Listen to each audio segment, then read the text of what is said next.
Or you've heard a great deal, meanwhile, on the other side about the Democrats that they're super delegates. You might not be a fan. A lot of,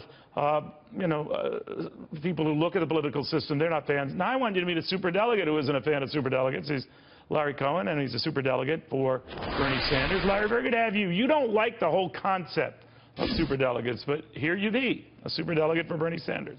Why do you feel the way you do?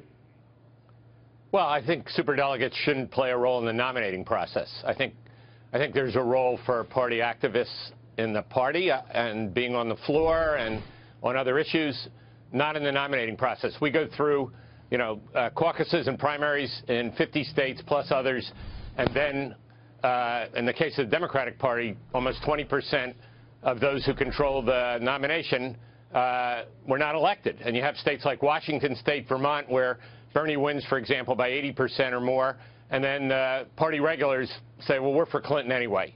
That's not what democracy looks like. No, you're right about that. I mean, in New Hampshire, it was glaring. I remember being there, and your candidate won by a lot, and yet the two candidates, split the delegates when all was said and done. But I think it affects people's view of the race, too. I mean, when you look at the delegate count, and most papers, organizations include those super delegates, it looks daunting for your candidate. But when you take them out, it doesn't look so daunting. So psychologically, I agree with you, it does have an effect, doesn't it? Yeah, it has a huge psychological effect. They shouldn't be thrown in. They should be in two different categories because, as you know so well, the superdelegates can change their mind at any time. They're not bound. Well, you think that could happen here, Larry? That's what happened 8 years ago. A lot of those superdelegates that overwhelmingly favored Hillary Clinton, by this point, we're hopping over to Barack Obama. Yeah, I mean, I think that can happen. I think more importantly, though, we need to have, when we invest this kind of time and money and media attention on primaries and caucuses, they need to mean what they're supposed to mean, and they don't right now. So in 1988, they were taken out. Almost all the superdelegates were taken out in an agreement between Jesse Jackson and Mike Dukakis, and then the Democratic National Committee put them back in, not the convention, and then in subsequent conventions those rules were confirmed. We need to go back to what was done that long ago and say, just like the Republican Party, they shouldn't be in the nominating process. They have a role, especially the elected ones, members of Congress, but it shouldn't be this kind of a role.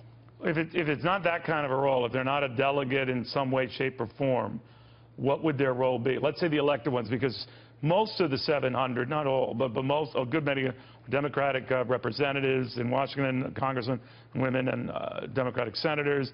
I think they have the party chairman and vice chairman of each state and a few smattering of others. What would they do then if they weren't these super delegates? What would they do? Well, number one, to be blunt, it matters to that group to be on the floor and not have to run in a primary as a delegate. In other words, it matters a lot to them not to have to get elected, and then maybe they don't, and then they're not on the floor. And they're not accountable. Number one, and they're not accountable. That's a very good point. Yeah.